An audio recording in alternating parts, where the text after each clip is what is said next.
মোমোজ হয়তো অনেক ধরনেরই খেয়েছেন, কিন্তু কখনো কি সম্পূর্ণ ময়দা ছাড়া পুষ্টিগুণে ভরপুর ভেজ জুসি ট্রান্সপারেন্ট মোমোজ খেয়েছেন? যদি না খেয়ে থাকেন তাহলে এই রেসিপিটা আপনারই জন্য। নমস্কার বন্ধুরা, সানভি কিচেন ফুডে আপনাদের সবাইকে স্বাগত। আজ আমি আপনাদের জন্য নিয়ে এসেছি সম্পূর্ণ ময়দা ছাড়া ভেজ ট্রান্সপারেন্ট মোমোর রেসিপি, সাথে লাল চাটনি। খেতে কিন্তু দারুণ টেস্টি হয়। তো পুরো ভিডিওটি দেখার অনুরোধ রইল। চলুন তাহলে শুরু করা যাক। এখানে আমি একটা বড় সাইজের পেঁয়াজকে চপারে চপ করে নিয়েছি, একটা মিডিয়াম সাইজের গাজরকেও আমি চপারে চপ করে নিয়েছি একটা সিমলা মির্চ, কিছুটা বাঁধাকপি, 5টা মাশরুমকেও আমি চপারে খুব ভালো করে ফাইন করে চপ করে নিয়েছি। এই সব কিছুই কিন্তু আমি চপারে চপ করে নিয়েছি, তবে আপনারা চাইলে চাকু বা পুঁটিতেও কিন্তু কেটে নিতে পারেন। নিয়েছি 1 বাটি সাবু, 1 বাটি কর্নফ্লোর বা কর্নস্টার্চ। প্রথমে আমি সাবুটাকে একটু ভেজে নেব, তার জন্য চুলা একটা ফ্রাইং প্যান বসিয়ে নিয়েছি। দিয়ে দিচ্ছি সাবু। চুলা আঁচটা একদম লোয়ে রেখে এটাকে আমি 5 মিনিট মতো ভেজে নেব, যাতে এটা একটু মুচমুচে হয়ে যায়। দেখুন বন্ধুরা, এটাকে আমি 5 মিনিট মতো ভেজে নিয়েছি। এবার আমি এটাকে নামিয়ে নেব। এখানে আমি টমেটো গার্লিক চাটনিটা বানানোর জন্য জল গরম বসিয়ে দিয়েছি। দিয়ে দিচ্ছি 3টা বড় সাইজের কেটে রাখা টমেটো। এখানে আমি চাটনির পরিমাণটা একটু বেশি বানাচ্ছি, তাই জন্য 3টা টমেটো নিয়েছি। আপনারা চাইলে 1টা বা 2টো দিয়েও কিন্তু বানিয়ে নিতে পারেন। আর এই সসটা কিন্তু আপনারা বানিয়ে 1 সপ্তাহ পর্যন্ত স্টোরও করতে পারেন। ঝালের জন্য 2টো শুকনো লঙ্কা দিয়ে দিয়েছি, ঝালটা আপনাদের স্বাদ মতো দিয়ে দেবেন। দিয়ে দিচ্ছি 15 থেকে 20 কোয়া রসুন। এখানে রসুনের পরিমাণটা কিন্তু একটু বেশি রাখতে হবে, কারণ রসুনের স্বাদটা কিন্তু এই চাটনিতে খুব সুন্দর লাগে। দিয়ে দিচ্ছি স্বাদ মতো নুন। এবার আমি এটাকে মিডিয়াম আঁচে খুব ভালো করে সেদ্ধ করে নেব। এদিকে সাবুদানাটা আমি মিক্সিং জারের মধ্যে নিয়ে নিয়েছি। এবার আমি এটাকে খুব ভালো করে মিহি করে গুঁড়ো করে নেব। দেখুন বন্ধুরা, এটাকে আমি খুব ভালো করে কিন্তু গুঁড়ো করে নিয়েছি। এবার আমি এটাকে একটা স্ট্রেনারের সাহায্যে খুব ভালো করে চেলে নেব, যাতে এর মধ্যে যে মোটা দানাগুলো রয়ে গেছে সেগুলো বেরিয়ে যায়। এটাকে কিন্তু খুব ভালো করে এভাবে অবশ্যই চেলে নেবেন। দেখুন বন্ধুরা, এটাকে আমি কিন্তু খুব ভালো করে চেলে নিয়েছি, এর মোটা দানাগুলো বেরিয়ে গেছে। এবার আমি দিয়ে দিচ্ছি এর মধ্যে 1 বাটি কর্নস্টার্চ বা কর্নফ্লোর। দিয়ে দিচ্ছি অল্প একটু নুন। প্রথমে আমি খুব ভালো করে শুকনো উপকরণগুলোকে মিশিয়ে নেব। শুকনো উপকরণগুলো আমি খুব ভালো করে মিশিয়ে নিয়েছি। এবার আমি এখানে গরম জল নিয়ে নিয়েছি। অল্প অল্প করে গরম জল দিয়ে আমি এর ডোটা তৈরি করে নেব। এখানে কিন্তু ঠান্ডা জল একেবারেই দেবেন না, এখানে কিন্তু খুব গরম জল দিয়ে এই ডোটা তৈরি করতে হবে।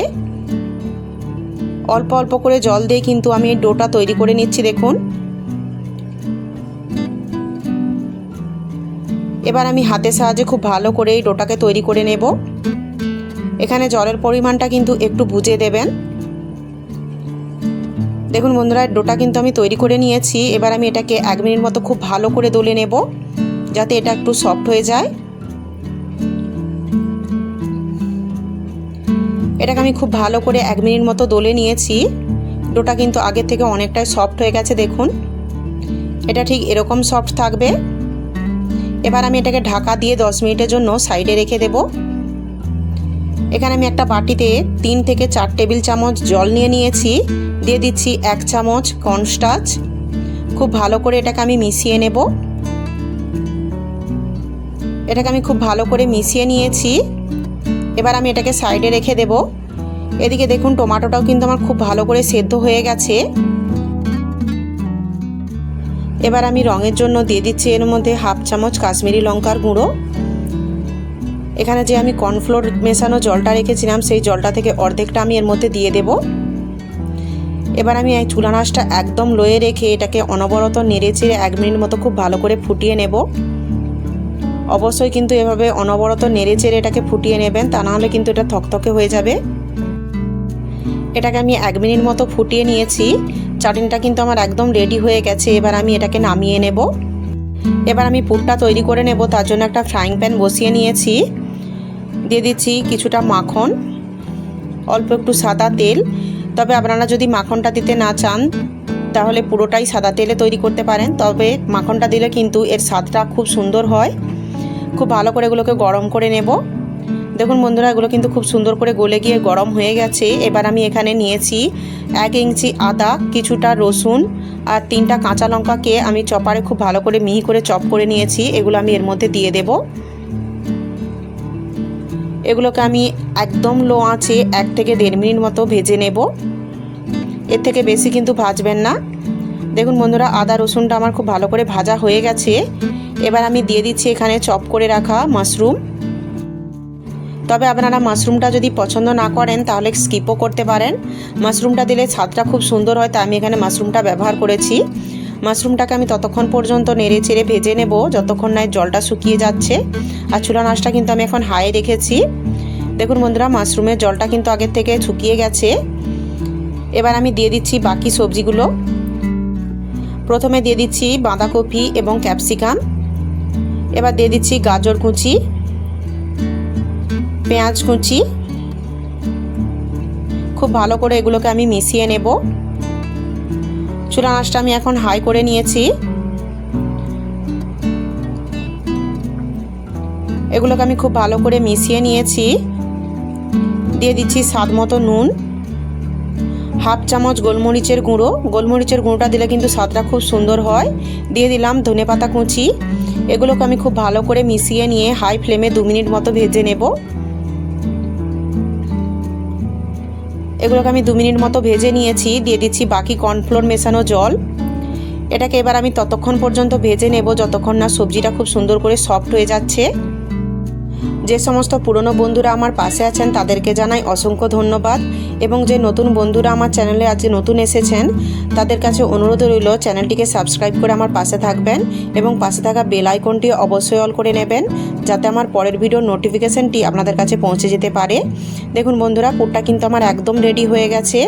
এবার আমি চুলা আঁচটা বন্ধ করে এটাকে নামিয়ে নেব। এদিকে ডোটাও কিন্তু আমি 10 মিনিট মতো রেখে দিয়েছিলাম।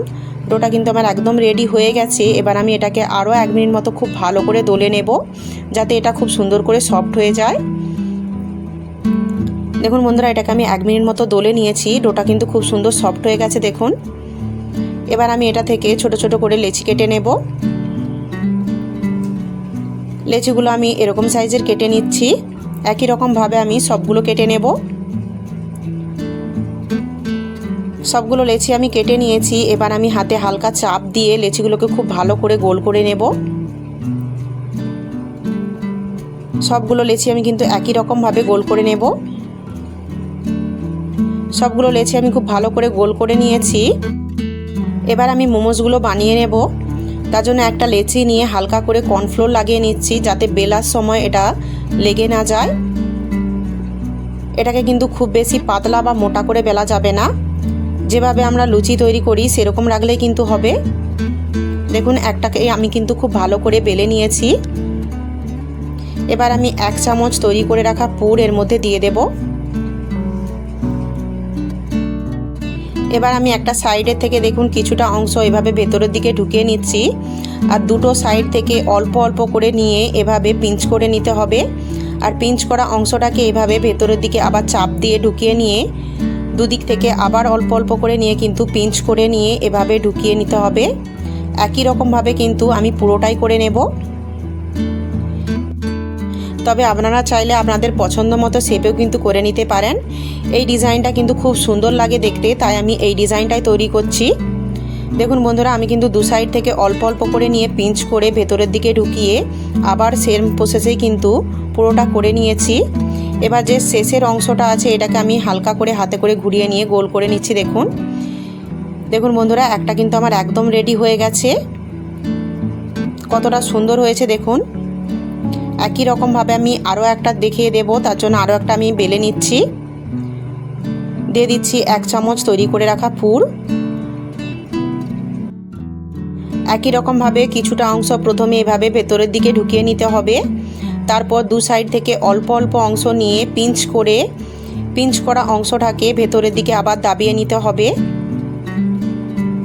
একই রকমভাবে দু সাইড থেকে অল্প অল্প করে নিয়ে কিন্তু পিঞ্চ করতে হবে আর এরকম ভেতরের দিকে দাবিয়ে দিতে হবে যাতে এটা খুলে বেরিয়ে নেওয়া যায় এবং ডিজাইনটাও খুব সুন্দর করে আসে।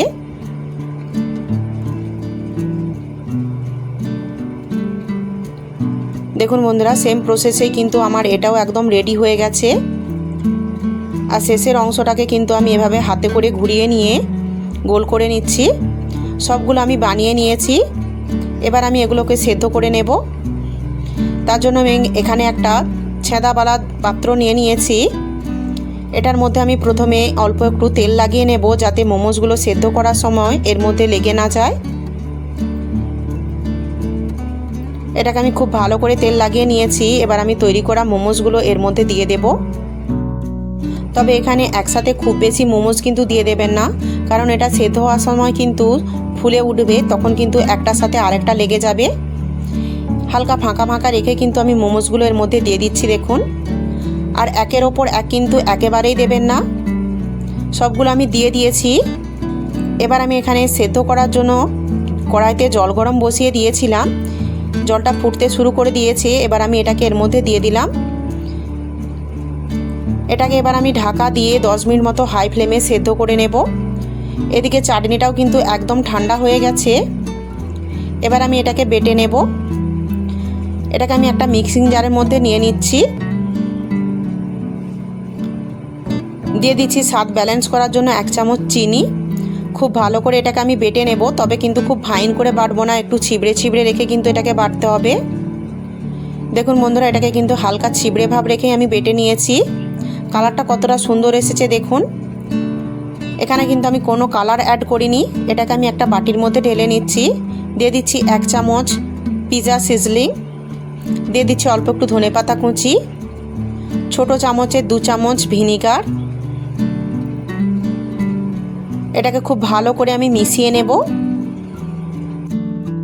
এই চাটনিটাও কিন্তু খেতে খুব সুন্দর লাগে। আপনারা এটাকে বেশি করে বানিয়ে পাস্তা বা পিৎজাতেও কিন্তু ব্যবহার করতে পারেন। এটা আপনারা 1 হপ্তাহ পর্যন্ত ফ্রিজে সংরক্ষণও করতে পারেন। এদিকে 10 থেকে 12 মিনিট মতো হয়ে গেছে। মোমোসটা কিন্তু আমার একদম রেডি হয়ে গেছে। এবার আমি চুলার আঁচটা বন্ধ করে এটাকে নামিয়ে নেব। দেখুন বন্ধুরা, মোমোসগুলো ঠিক কতটা সুন্দর হয়েছে দেখতে। একদম কিন্তু ট্রান্সপারেন্টও হয়ে গেছে দেখুন। ভেতরের পুরটা কিন্তু খুব সুন্দর করে দেখা যাচ্ছে, আর খুব সুন্দর সফটও কিন্তু হয়েছে। এগুলো কিন্তু ময়দার মোমোসের মতো শক্ত হয় না। ঠান্ডা হয়ে গেলেও কিন্তু সমানই নরম তুলতুলে থাকে। এগুলোকে এবার আমি সার্ভ করে নেব। এভাবে ভেজ মোমোস বানালে চিকেন মোমোস ফেলে কিন্তু খাবেন, এতটাই স্বাদ হয় এর। তাই আপনারা কিন্তু অবশ্যই একবার এভাবে বাড়িতে বানিয়ে দেখবেন। এখানে আমি অল্প একটু লাল চাটনিও নিয়ে নিচ্ছি। দেখুন বন্ধুরা, কতটা সুন্দর লাগছে দেখতে। খেতেও কিন্তু দারুণ টেস্টি হয়। লাল চাটনির সাথে খেতে কিন্তু এটা অসাধারণ লাগে। আপনারা অবশ্যই একবার এভাবে বাড়িতে বানিয়ে দেখবেন। এভাবে মোমোস বানালে চিকেন মোমোস ফেলে কিন্তু এটা সবাই চেটে পুটে খাবে। আর এর স্বাদটা এত সুন্দর হয়, এর স্বাদ কিন্তু ভুলতে পারবেন না। তাই অবশ্যই আপনারা এই রেসিপিটি বাড়িতে বানিয়ে দেখবেন। এবং আমার রেসিপিটি যদি আপনাদের ভালো লাগে তাহলে প্লিজ লাইক, শেয়ার এবং সাবস্ক্রাইব করে আমার পাশে থাকবেন। এবং বেল আইকনটি অবশ্যই অল করে নেবেন, যাতে আমার পরের ভিডিওর নোটিফিকেশানটি আপনাদের কাছে পৌঁছে যেতে পারে। এবং রেসিপিটি যদি ভালো লাগে তাহলে সুন্দর একটি কমেন্ট করতে কিন্তু ভুলবেন না। পুরো ভিডিওটি দেখার জন্য আপনাদেরকে অসংখ্য ধন্যবাদ। ভালো থাকবেন, সুস্থ থাকবেন। দেখা হচ্ছে পরের ভিডিওতে।